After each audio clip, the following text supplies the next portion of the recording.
মৃত্যুর কথা বলা হয়েছে, মাটিতে যাওয়ার কথা, তোলার কথা, কিন্তু কিভাবে যাবো আর কিভাবে তোলা হবে এটা হাদিসে বলা হয়েছে। তামুতুন কামা তাহইয়ুন, জীবন যাপন করবে যেমন মৃত্যু তোমার হবে তেমন। আমি যদি নামাজি অবস্থায় জীবন যাপন করে থাকি আমার মৃত্যু নামাজি হিসাব হবে, আমি রোজাদার হিসাবে জীবন যাপন করে থাকি রোজাদার হিসাবে আমার মৃত্যু হবে।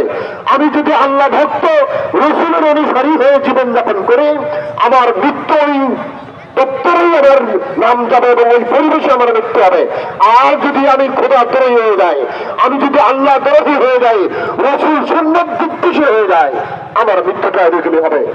জেনে রাখবেন, কোরআন আল্লাহ বলছেন ومن يغل يأت بما غل يوم القيامة, যারা আত্মসাৎ করবে, যারা সম্পদ চুরি করবে। খবর মামা স্কুলের মাঠে চট বিছিয়ে দেন, স্কুলের মাঠে চট বিছিয়ে দেন।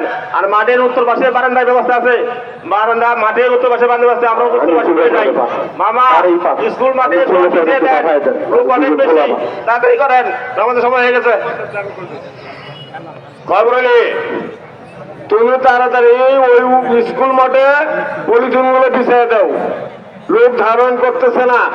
আর যারা ভাই দক্ষিণ পাশে দাঁড়িয়ে আছেন আপনারা দয়া করে উত্তর পাশের বারান্দায় ব্যবস্থা করা আছে, আপনারা সেইখানে যান, ওইদিকে যান, উত্তর পাশে যান। উত্তর পাশে এই মেম্বরের পিছন দিয়েও যাইতে পারেন, মেম্বরের পিছন দিয়েও যাইতে পারেন। তো বলছিলাম কোরআন আল্লাহ বলছেন যে ব্যক্তি আত্মসাৎ করবে অবৈধ মাল অর্জন করবে